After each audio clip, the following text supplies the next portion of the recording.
This is exactly how Cramser feels about Billy Joel.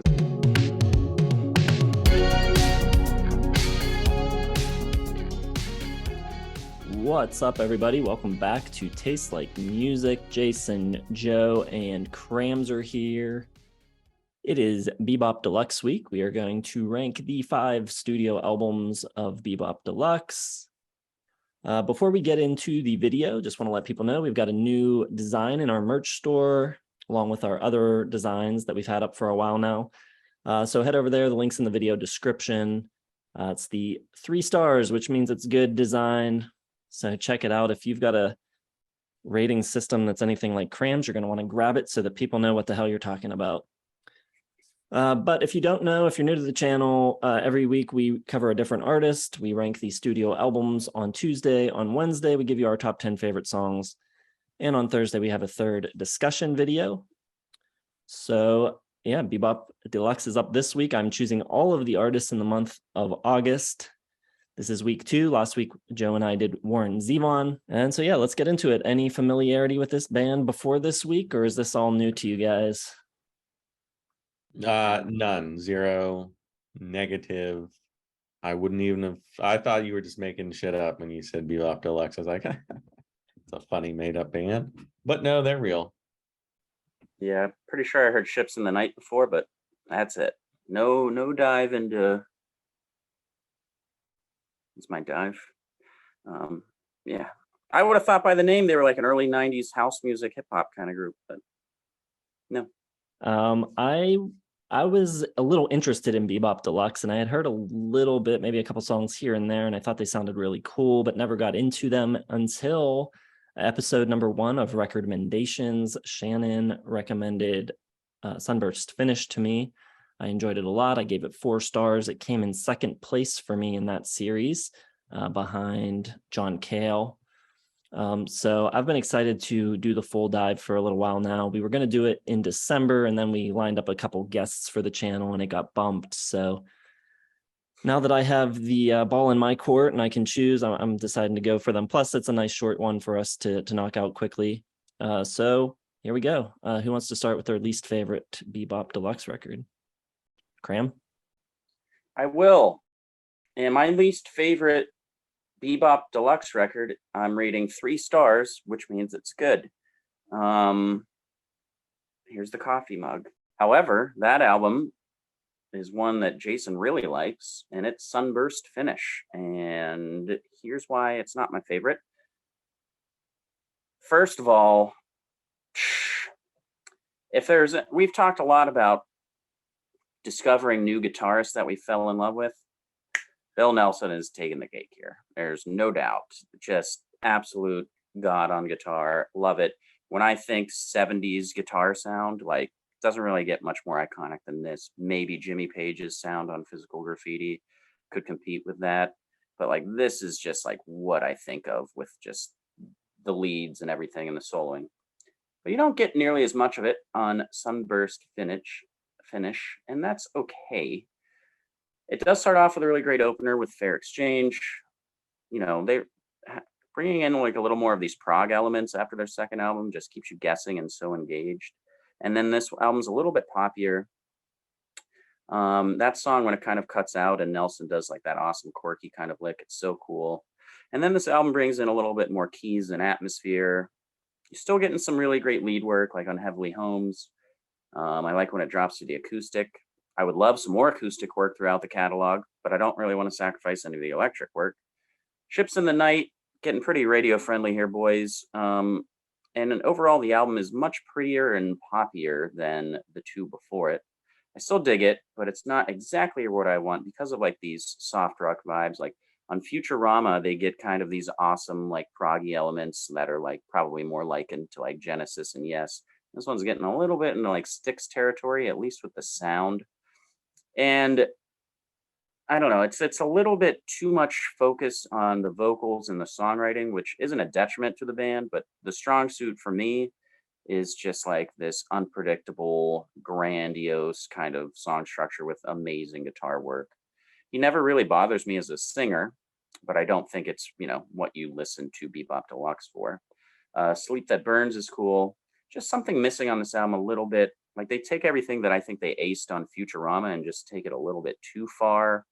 Like Beauty Secrets is okay. Everything's just a little bit too pretty and doesn't have enough of that like robust, dramatic rock and roll that I really love.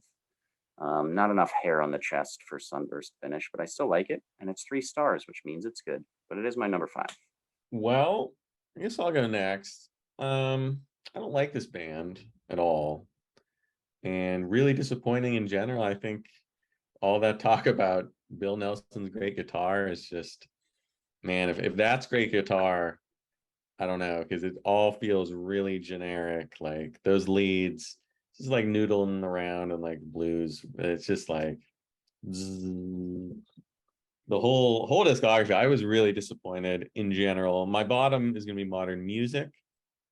I mean, I'm going to say 2.5 stars, but 2.5 for me in the 70s is pretty harsh. Like it's maybe my least favorite I've heard from 76. Can't think of something worse off the top of my head. I'm sure there's something worse. But ABBA. ABBA no, is ABBA's about 20,000 times better than this. This, I mean, to me, this album just feels so generic. Bill Nelson is a terrible singer. Like that may be the biggest thing. I think, I mean, we're talking about the 70s here. Like I'm hearing like these elements from like Queen, and like on this one, I don't know, get like a little sticks in there, but like he has the elements of like great other bands, but it just feels like a total weak carbon copy. You know, he's on earlier albums he tried to be like Bowie, and he tried to be Mark Bolan. And on this, I don't know what he's trying to be. He can't sing though. Like someone just needed to come in and tell him, "Hey, Bill, you can't sing. Get a lead singer. Maybe you could make some good music." I think the lyrics are pretty terrible. Sticks level, like grandiosity, just really annoying. And this is an album and a band that like the more I listen to them, the less I liked. So and that usually doesn't happen. Like usually if I'm kind of like so on a band, like the more you listen, the more you start to like it. And like the first time I heard Axe Victim, like I was like, okay, this sounds pretty cool. Like there's some cool guitar stuff in there. The more I listened to it, it's just like, I don't like it. So it's weird how it happened. Modern music, like there are some elements, I think around Futurama, I thought they were getting cool at least. On this one, they kind of strip out like the prog, the more advanced guitar stuff. It feels a little too poppy. They don't quite know where they're going. And songs like The Bird Charmer's Destiny, Gold at the End of My Rainbow, which has this cool like reverse guitar in the intro, but it kind of abandons that for like this really weak, like soft rock, bad, horrible lyrics, poor singing.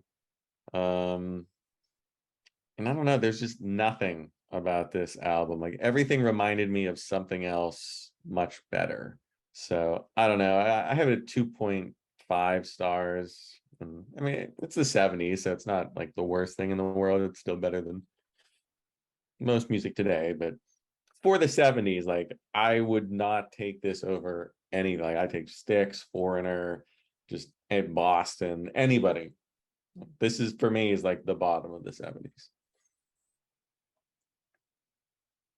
I don't know. I just, you guys talk about it like it's some great band, but I can't imagine another 70s band that like maybe Bad Company, like in this point in their career, like it's kind of on that level. It's just like they're not even trying. So not thrilled with old Be-Bop this week. Man, I have no idea what you're listening to, Joe. My number 5 is Drastic Plastic, their last record from 1978. A little bit more of a move towards pop. You got more synths and loops and guitar synthesizers, and really sounds like an 80s album, even though it's still 1978. I think it's a very cool album, very forward thinking, kind of ahead of its time, which I think a lot of their records are.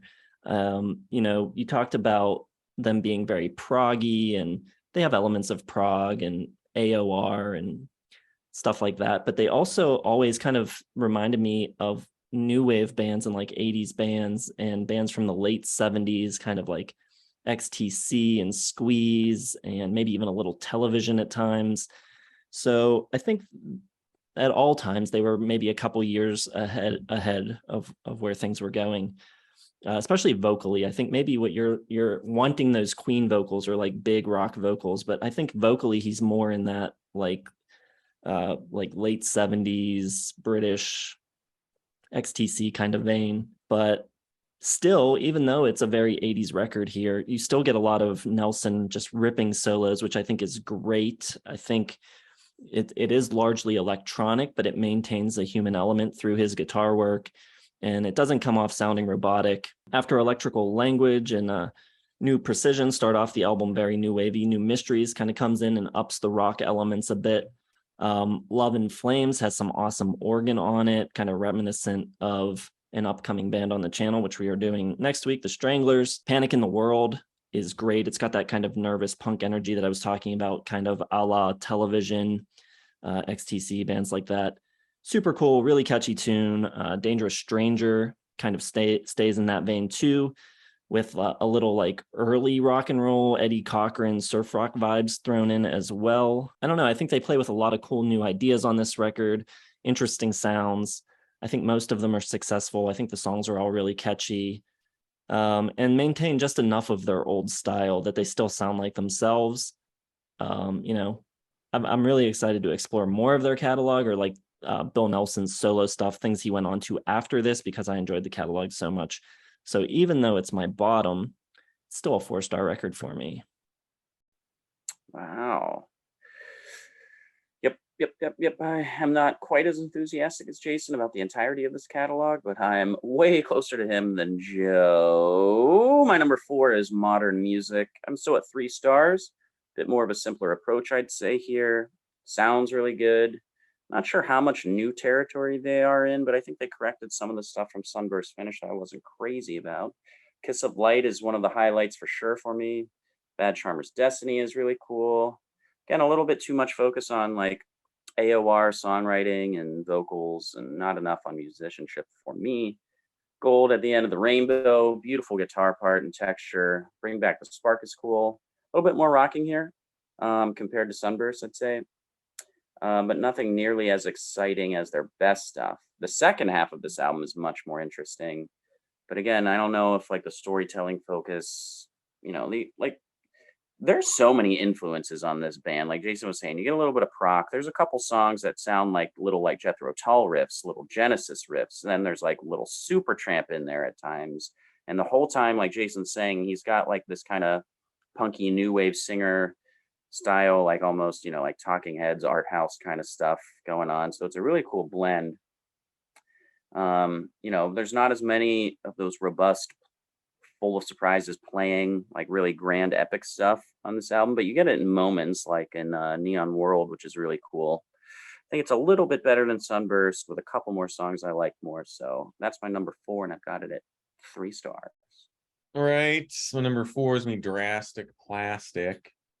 Now, I do agree he sounds better suited for this one, because it is they're starting to bring on like an 80s sound with all those synths and everything.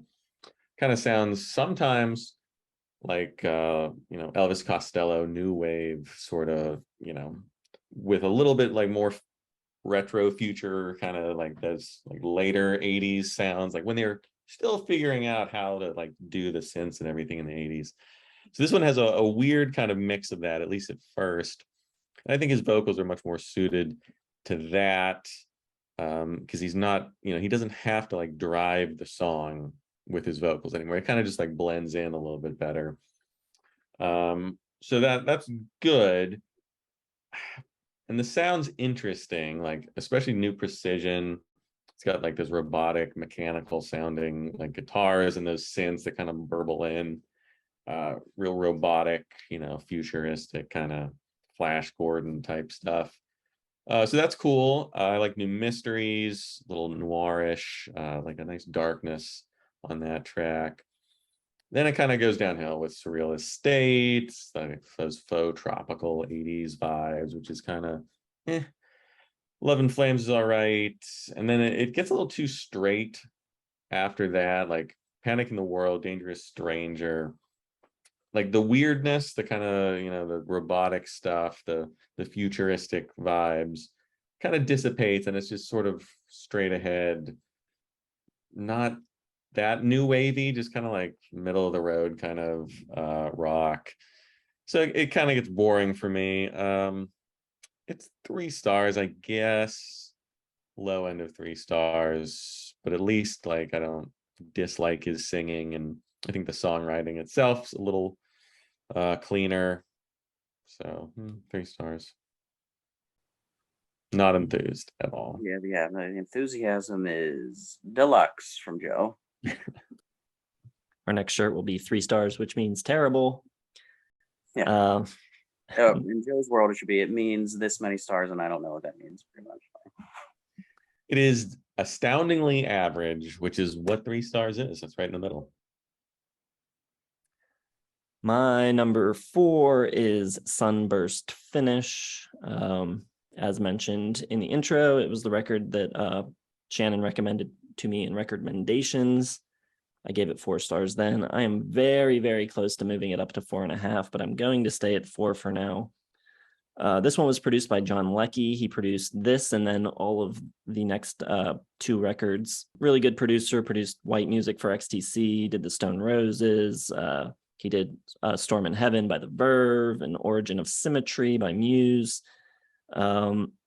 They also had a 4th member on this record. Andy Clark comes in on keys and synths. I think having a dedicated keyboard player does add another dimension to the band. Some of his key work is really good on this record and a little more intricate than the stuff that was on the previous 2 records, keyboard-wise. Unlike Cram, I don't care for the opener much, Fair Exchange. Not one of my favorite Be-Bop Deluxe songs. I think the chorus is kind of basic, and I'm not really crazy about that middle section where it breaks into like a military march or whatever it does. But after that, the second track, Heavenly Homes, I think is awesome. The rhythm section is great on that track. Great groove, right in the pocket. Ships in the Night is great. Really catchy, poppy song. Sounding a little more new wavy there. You got a couple sections with like a little reggae twist on the groove, which, like I said, a few years ahead of when everyone else started doing that with the Police and stuff, when that became like a big trend. But here they are doing it in 76. Crying to the Sky is awesome. Sounds just how you would want a song with that title to sound. Very spacey and ethereal, very obvious tribute to Hendrix. Nelson just ripping it on guitar. Sleep That Burns, I think, has a real interesting middle section. Not really sure how to describe it. It's almost like a French cabaret type of feel, which is really cool. And there's a lot more of that on this album, like songs taking sharp turns into sections that are very different from how they started. So in that way, it's kind of proggy. You'll hear them described as prog often, and I'm sure we'll use the word a lot, but I wouldn't really consider them a prog band. Most of their songs aren't very long. They stay right around the 3 to 5 minute range. But they do take interesting song structures and twists and turns and like put together parts interestingly. Life in the Air Age, I think, is a real good standout here. Some great electric piano on that track. Great drumming too by Simon Fox, who's a really good drummer. I think this has grown on me a bit since listening to it before. I like it a lot. I think in the context of the discography, though, Cram's probably right. It's a little less dynamic than some of their other records. You know, it's similar to the first 2, but by this point you want something different, and it's just a little less interesting than those 2, but still really strong 4-star record. All right, my number 3 is Drastic Plastic, but I'm up to 4 stars, which means I think it's great, and I think it's super cool. New sounds and style right off the bat. Get that artsy synth stuff. Jason is right. This album is a little bit ahead of its time, but I don't agree that they always were. I think a lot of times they were kind of, well, maybe this one isn't even really ahead of its time, because I think a lot of times they kind of follow in Bowie's shadow a little bit. Like they go from glam into like the mid range, and now they're in like the Berlin trilogy, like Brian Eno kind of territory. You know, you get these new wave highs. The first 2 tracks are so cool. Get those big Brian Eno hazy synth rock vibes. Kind of a cool, heavy little riff inside the art house for the song New Mysteries, which I really like. And it's just a really unexpected album sound for them, when I kind of felt like they needed a little bit more creativity after Sunburst and Modern Music. So you get it here. And what a cool album to end the discography on. I'm wondering, what they would have gone on to do after this. They would have gotten really like become like a talk kind of band or something like that. Because the guitars just like really start to tone down. They're still there, obviously, but it is, the guitar is my favorite thing about this catalog, but it is supplemented with fresh ideas on this album. Love and Flames is just really cool, like dirty, punky trash can rocker. Very cool, all with like that new wave vibe. Much thinner sound here. So this fresh creative departure, man, I really like it. Panic in the World is really awesome. I feel like I said, they're catching up to Bowie here, which is fine. It's just more good music. Dangerous Stranger is really great. Simple song structure compared to like, their wild and surprised kind of construction from before. Those prog elements are pretty much gone on this album. For the most part, a little bit fun and playful and quirky. The album almost feels like it's a new band's first album, who were like maybe one of those like new wave punk pioneers. It's just so different. But I'm with Joe. I think this is easily my favorite vocal album for them because like it always kind of sounded like this was his sound as a lead singer. Super animatics, really cool. And you get some surprising elements there. Visions of Endless Hope is really pretty, and then you get this beautiful closer with Islands of the Dead. Wonderful guitar work, really reined in. Yeah, I think it's super cool. It is a great album. 4 stars, my number 3. Drastic Plastic. Me and Jason seeing eye to eye. That's awesome. I hate it. I hate every second of it. I hate that you agree with Jason on this. Number 3 is going to be Axe Victim. This is what Ziggy Stardust would sound like, made by people with much less talent than David Bowie. And it's pretty much what you get with Axe Victim. I do like the starter, the intro, number 1 song, Axe Victim. I feel like that led me down the wrong path. Because, you hear that, you hear all the great leads, and then you kind of listen closer and it's like, okay, well, that's not that interesting. Like all of this sounds like other people. I don't think they were ahead of the game at all. I think this sounds 2 years behind Bowie. Ziggy Stardust is 2 years before this, so they are not setting any new ground at all. Jet Silver and the Dolls of Venus, like it's just too much of an homage, I think, to Ziggy. He sings, he doesn't sound like Bowie, but he sounds a lot like Mark Bolan. He kind of has that T-Rex style to him, but just much weaker. And that's sort of where it all falls apart. It just sounds like, it's like Bad Company trying to be like, Zeppelin and stuff like that. Like, it just sounds like a carbon copy of a much better band that I like a lot more. So the more I listen to it, the less I like it. Axe Victim's the highlight. Love Is Swift Arrows is okay, but he throws like, these Dress You in Blue Jeans, My Dear, and like This Year, and he's like such a Bowie inflection, and it just sounds like he's copying. Don't like Night Creatures that much. Jets at Dawn is okay, and there's like a cool, interesting like subject behind the music. Like he's trying for like this big sort of epic space opera kind of thing, but I just don't know. I think he has like the chops, the lyrical chops, to really make it interesting.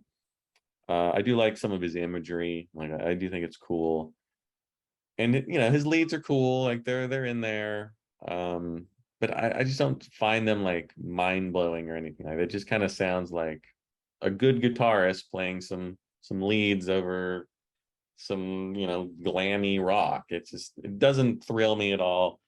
So 3 stars for Axe Victim. It's fine. I do like the cover a lot though. All right, number 3 for me is Modern Music. This one went to number 12 on the UK charts, broke the top 100 even in the US.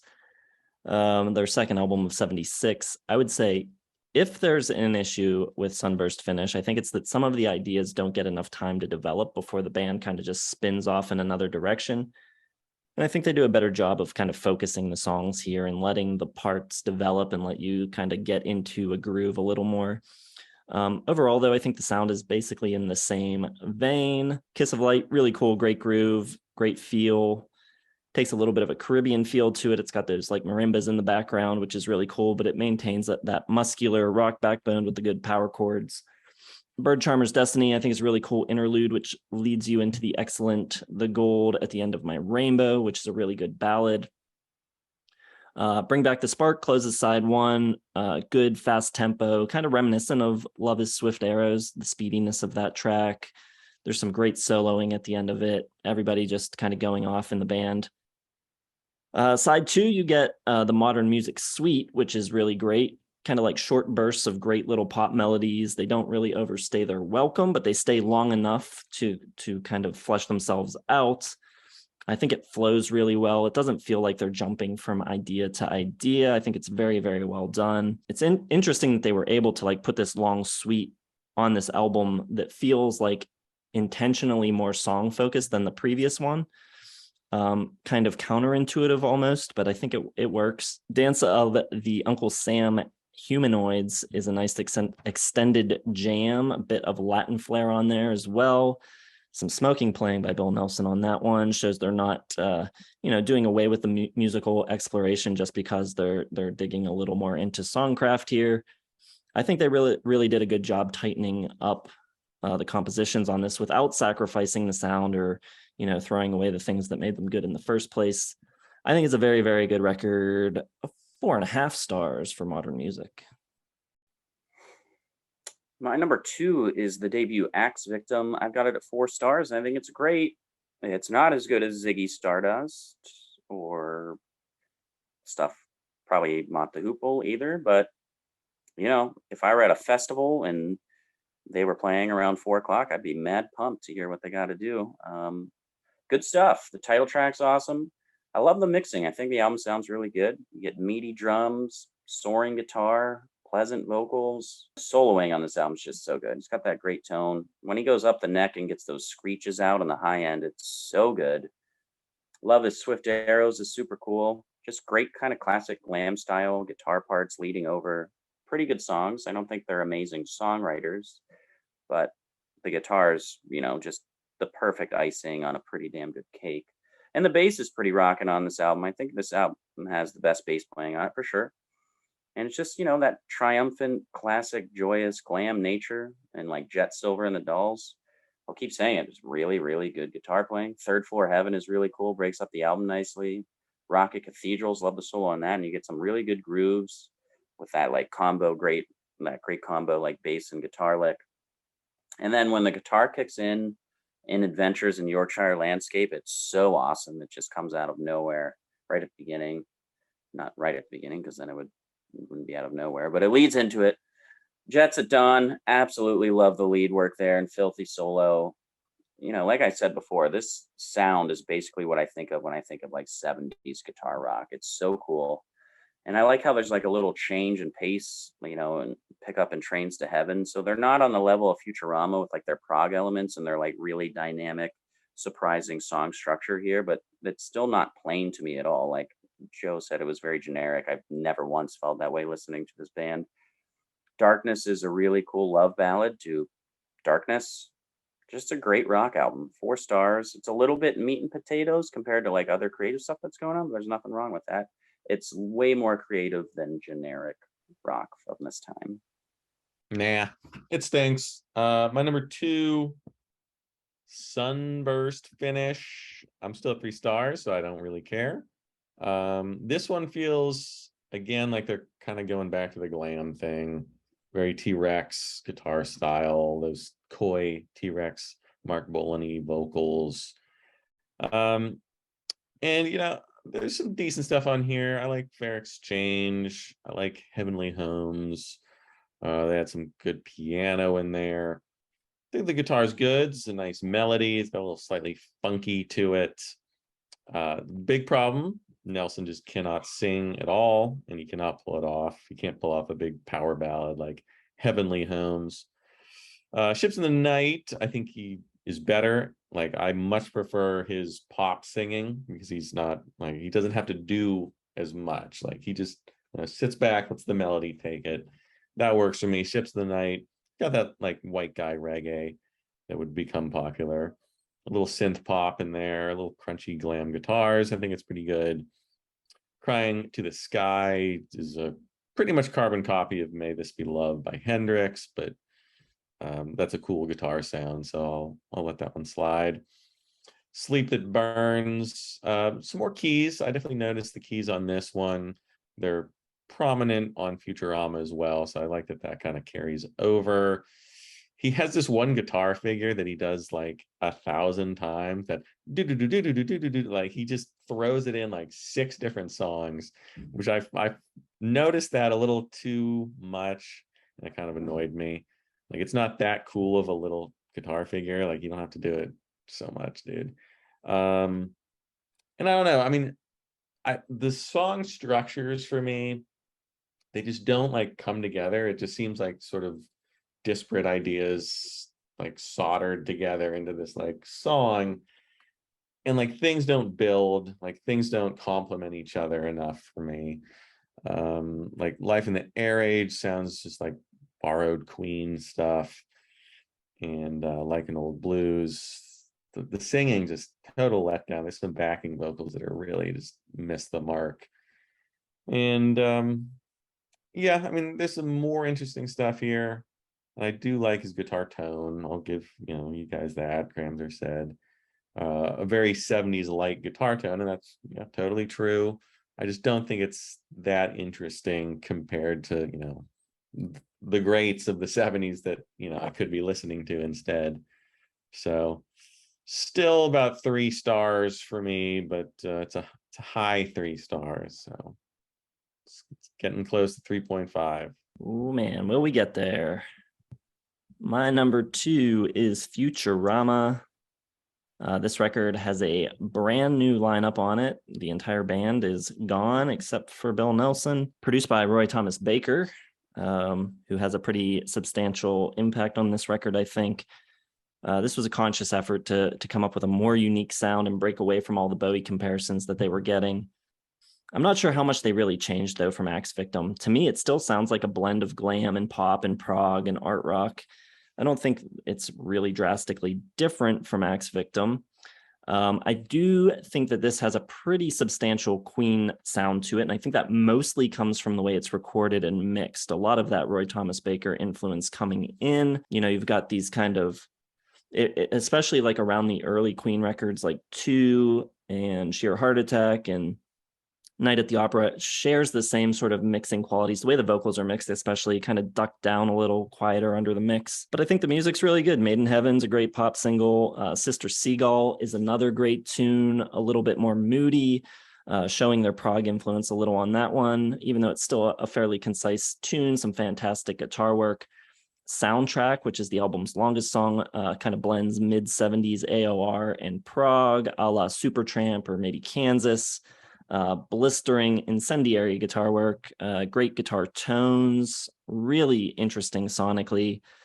I like when he's soloing in music in Dreamland. There's another guitar part happening that just sounds so great in the right speaker underneath his solo. Just got this really cool, I don't know, almost like vibey tremolo type effect on it, which sounds great.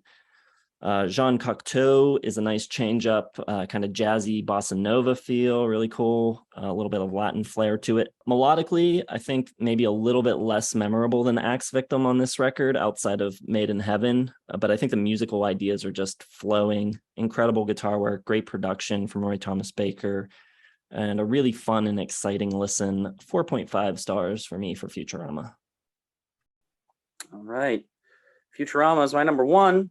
And I like it even more than Jason. I've got it at 5 stars. This album rules. It's so fucking good. Are you kidding me, dude? Unreal. I love it. It's so good. It's so Queen-esque. Probably better than Queen. I don't think I gave any Queen album a 5-star rating. I loved this. Frantic energy on Stage Whisperers. Drums sound really cool, bigger, robust. Jason's right. The ideas here are just flowing. The songs are so engaging. A little bit of Bowie touches, not as much as before, but yeah, you're getting like Supertramp, Queen, all of these things coming in. Made in Heaven, just like this ripping guitar, almost like Thin Lizzy type of vocal hook to it. The guitar is just so smooth and buttery and starry. Just majestic riffage on Sister Seagull.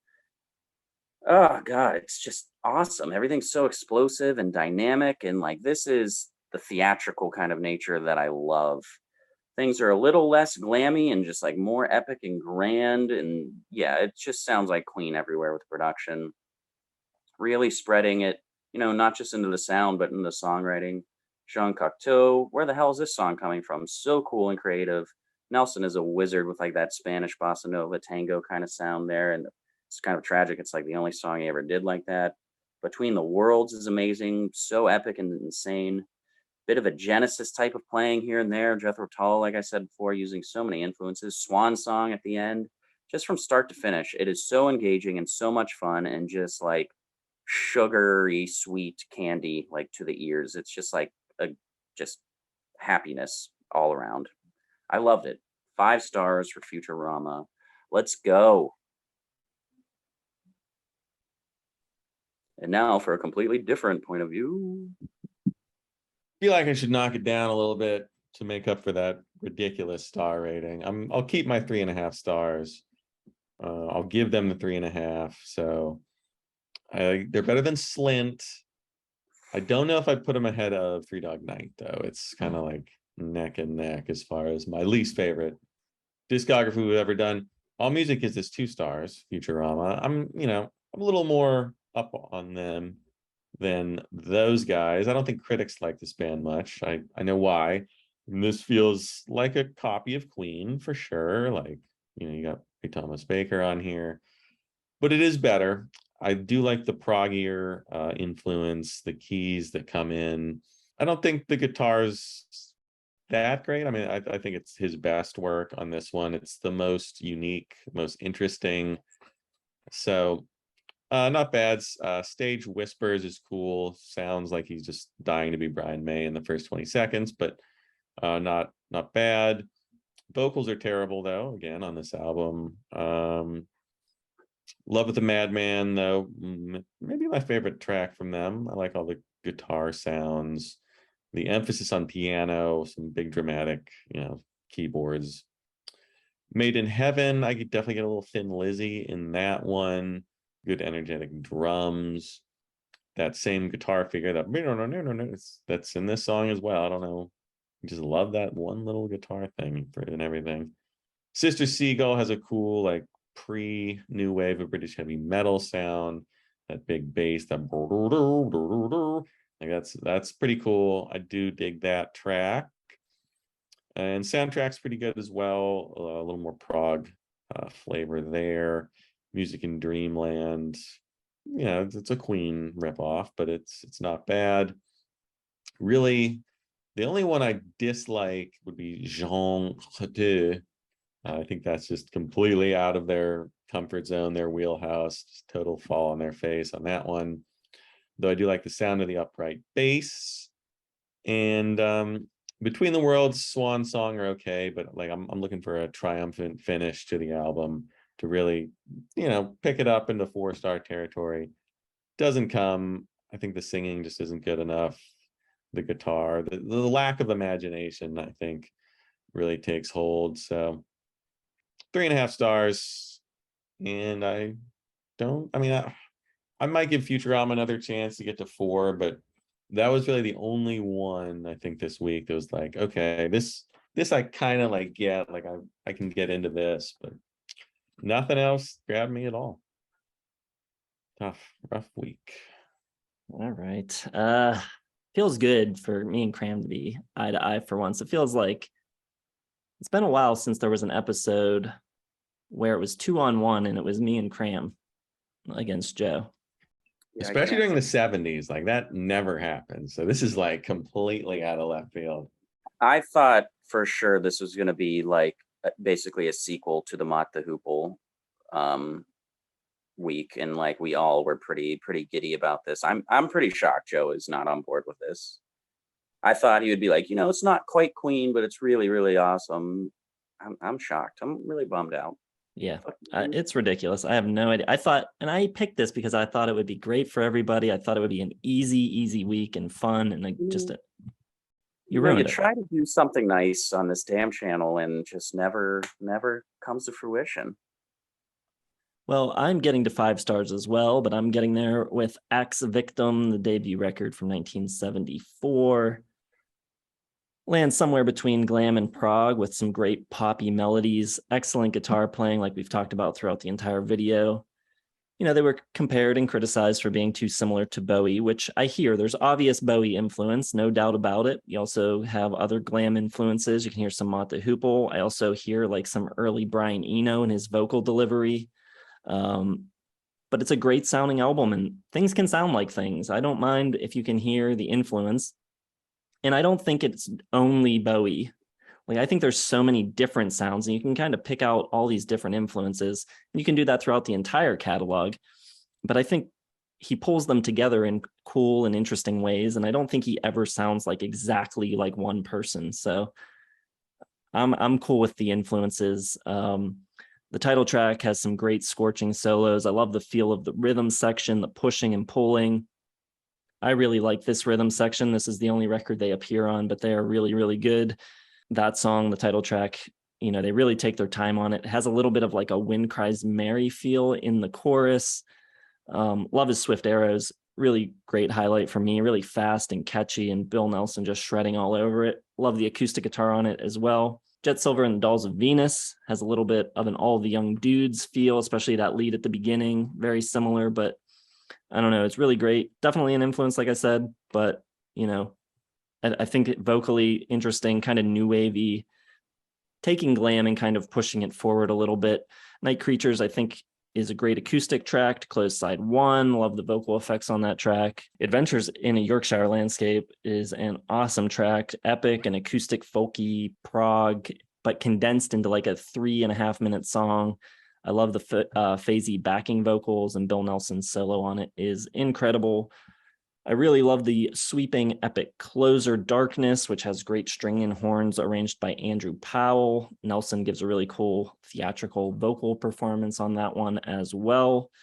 And like I said, it sounds like many things, but not exactly like any of them. And it combines them in a really cool way. And it's like all of my favorite 70s things, like just, you know, every element that I would want grabbed from something else and put into one awesome stew. Great playing. I think it's super well recorded. It sounds really great. It's a great mix. Pretty perfect for me. 5 stars. Yeah, the influences are obvious. They don't bother me as much.